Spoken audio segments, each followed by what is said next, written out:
119 days remain until the American people decide whether they save the United States from Trump. This is the warning.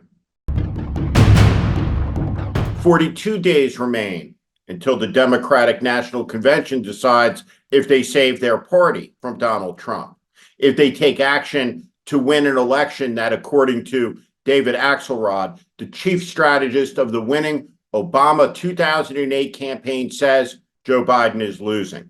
And he is. David Axelrod and I share something in common. We are bound together for all time. I was the chief strategist for the losing campaign of that 2008 campaign, John McCain's. I have worked at the highest level of two presidential campaigns, a winning and a losing one. David Axelrod is one of the most brilliant political strategists that there has ever been. He is an expert in his field. He is the founder of the University of Chicago Institute of Politics. He is a good man. And unlike many, many people who work at the highest level of national politics, David Axelrod is an idealist. He is a believer. As his book says, he believes deeply in the Democratic Party, in the United States, and in our political system to make life better for ordinary people. It is what he has spent his entire life dedicated towards.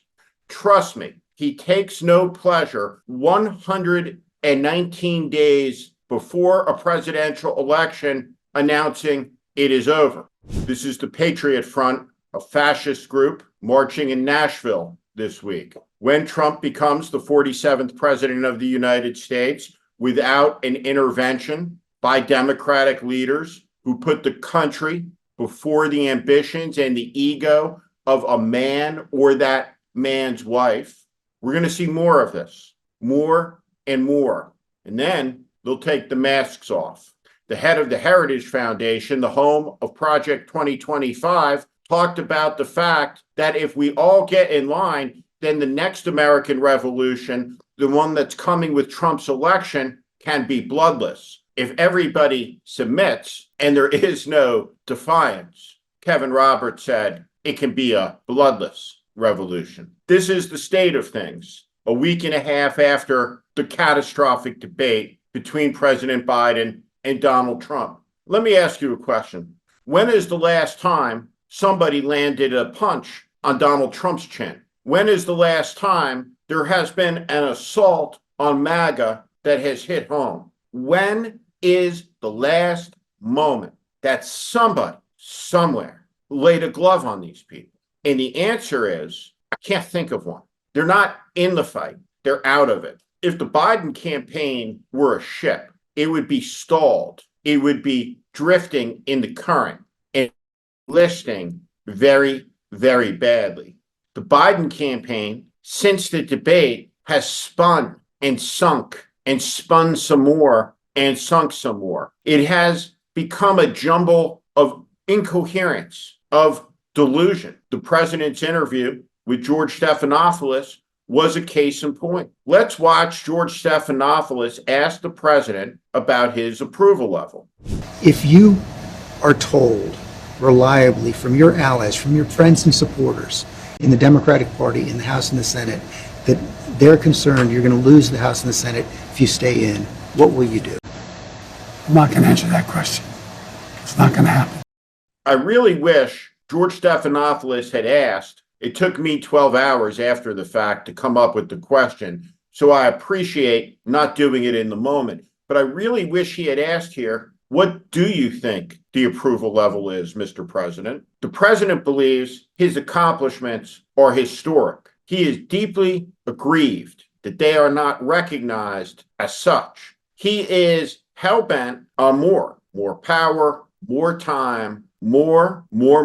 He thinks the American people believe something they don't see, they don't believe. In the modern era of the United States and the American presidency, there has never been an interview with the commander-in-chief who is more completely out of touch with the sentiments of real people. Not in a malice, vicious way, not in the Trump way, but just lost, completely unmoored, like a hermit crab living in a terrarium that thinks it is the jungle instead of a small glass bowl. President is disoriented, and the catastrophe that it has led all of us to the edge of is profound.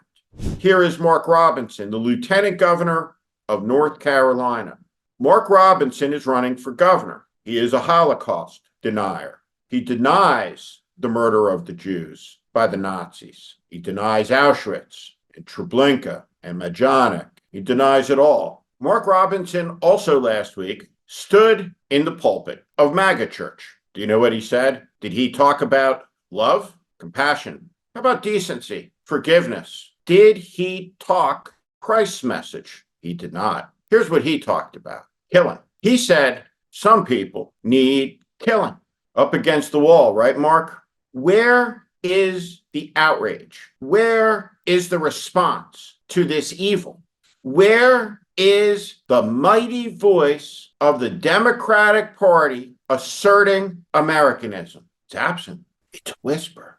It can't be heard. And this is the tragedy, because Mark Robinson needs ferocious opposition. Mark Robinson needs to be called out. He needs to be castigated and rebuked and mocked, denigrated and humiliated, just like Trump, just like all of these people. But these people are on the march, and they're winning. Democracy is collapsing, not because it's not good, but it's become weak and corrupt. And fascism is rising in its place, as it did almost 100 years ago. This is an extraordinary moment, a dangerous one, but it remains safely in the hands of the American people. The leaders of the Democratic Party have deluded themselves, lied to themselves, engaged in a game of pretend. They looked away. They wished away what was clearly in front of their eyes.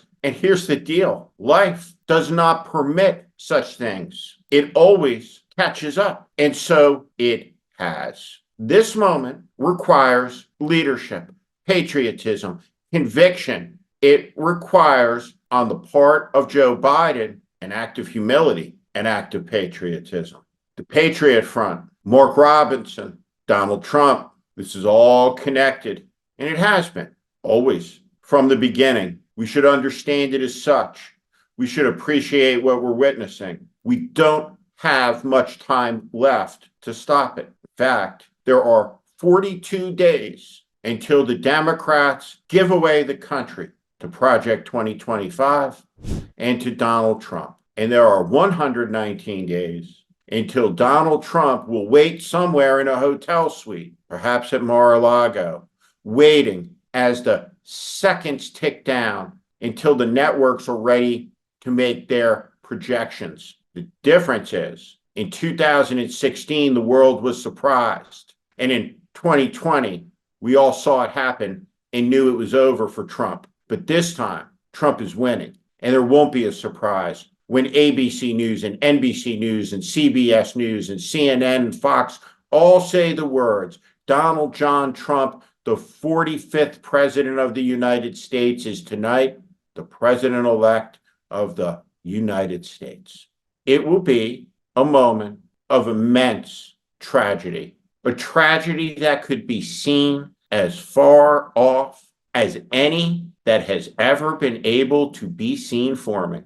And we will have watched it come down the tracks at us from the moment the light was just a little pinprick peeking out in the dark until it ran over everything. What a shameful moment for the country, for the media, for the Democratic Party. What a terrible low moment. But it can be redeemed. There must be, though, another road taken. And what that road rejects is self-interest.